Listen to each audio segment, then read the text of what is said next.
My name is Ludoviko Elиа Персич, and I'm an artist that has been selected by the Art Institute for a residence in Skopje.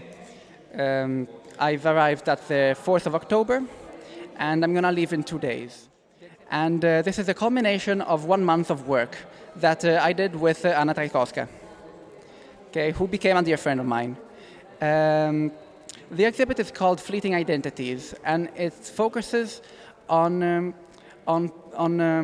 what personal identity has become in the postmodern world, where morals have become temporary and statuses too, and our concept of identity has been fleeting us, which has seen many people going to psychiatrists or having mental disorders because of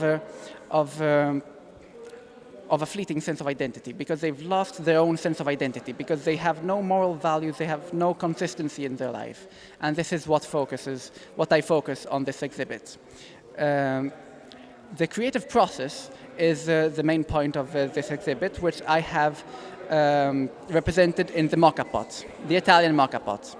I'm Italian, and coffee is a big part of my life, as is with Skopje. But instead of Tursko cafe, I have Italiansko cafe.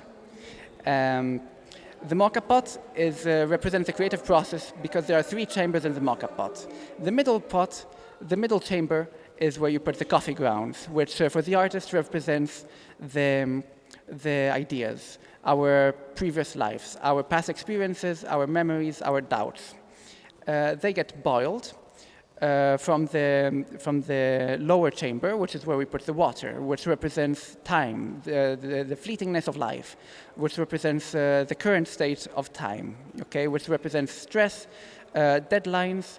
It's the heat that makes the artist produce his art. The evaporation, which is the time that flies, distills our past experiences, our ideas into the upper chamber, the biggest one, in which the art gets poured into. You get this art, which is the pure concept of art, the ideals. It gets poured into the cup. This represents the artwork, the artist pouring the art into the canvas. Then you serve the cup, which means you put your artwork in the gallery, and you have your exhibit. You have your own sense of identity. This is the creative process. It applies for any creative person. It applies for the creative mind.